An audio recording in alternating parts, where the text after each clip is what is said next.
35 साल से आप लोग लालटेन को, लालू जी को, राजद को वोट करते हैं। भाई कोई राजनीति में वोट किसी को क्यों करता? वोट करने की 3 ही वजह। एक, आप वोट करते हैं अपने और अपने बच्चों के विकास के लिए। मैं वही प्रशांत किशोर हूं जिसने नरेंद्र मोदी को 2014 में चुनाव जीतने में मदद किया था।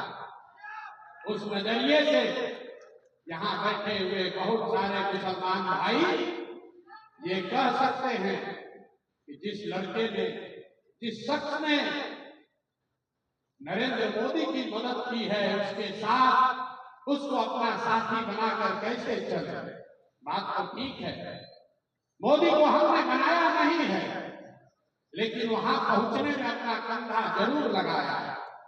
लेकिन अगर आप मेरे परिचय का ये हिस्सा जानते हैं कि 2014 में हमने मोदी को जिताने में कंधा लगाया है, तो यहां बैठे हुए बहुत सारे शख्स ये भी जानते हैं कि 2015 से 2021 तक इस देश में मोदी और भाजपा जहां कहीं भी चुनाव हारे, हराने वाला दल और नेता कोई भी हो, उन नेताओं और दलों के पीछे भी इसी प्रशांत किशोर ने कंधा लगाया है। ये मेरा परिचय है, इसको जान लीजिए। ये परिचय का दोनों पहलू है, इसको अपने कसौटी पर कस लीजिए, आंख बंद करके भरोसा मत कीजिए। मैं यहां आया हूं इस मजलिस में आपको ये कहने कि जल्द स्वराज क्या है, आपकी बदहाली की, फटहाली की चर्चा करने आया।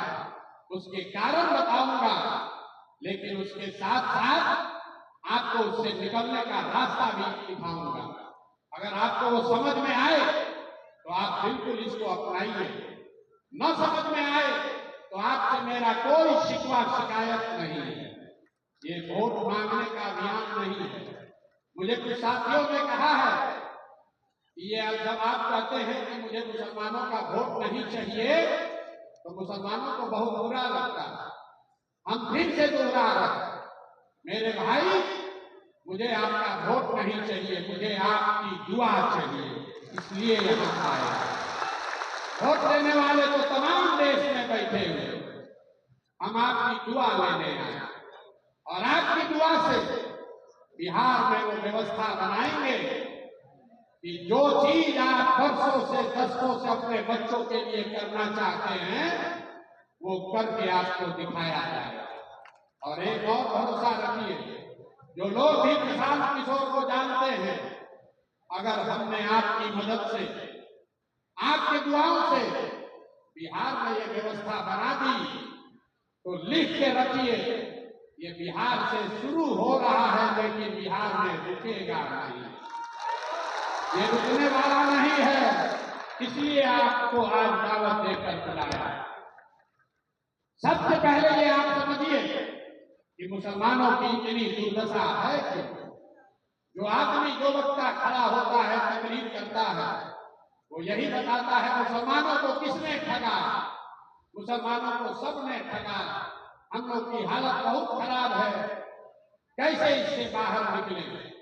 आप में से कोई लोग कांग्रेस को दोषी बता रहे हैं, कुछ लोग बता रहे हैं कि लालू जी ने ठग लिया, कोई नीतीश को दोष दे रहा है, भाजपा को तो लोग बता ही रहे हैं। लेकिन जो मैं बात गांव गांव में घूमकर कहता हूं, मैं आपको बता रहा हूं मुसलमानों की बदहाली क्यों है।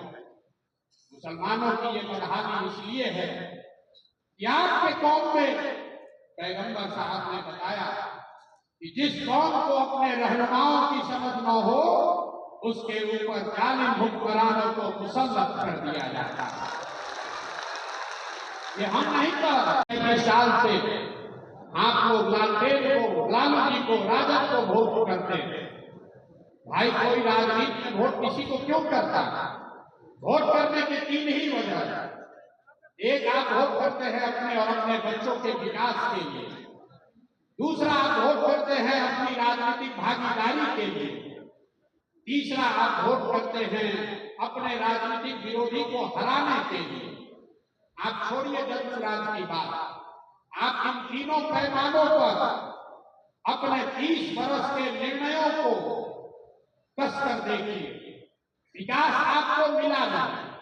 आज बिहार में दलितों के बाद सबसे गरीब और पिछड़ा अगर कोई है तो वो मुसलमान है। यहाँ बैठा हुआ हर मुसलमान मानेगा कि लालू जी के राज में मुसलमानों का कोई विकास नहीं हुआ। लेकिन फिर मुसलमान कहता है चलिए विकास नहीं हुआ, कम से कम हमको अपनी सुरक्षा है, हमारी भागीदारी है, हमारे दल का की सरकार है। तो उस चीज को जांच कर देखिए। आबादी के हिसाब से मुसलमानों के 40 विधायक होने चाहिए, 40 विधायक होना चाहिए बिहार में मुस्लिम समाज का, है 19। लेकिन ये चिंता का कारण नहीं है।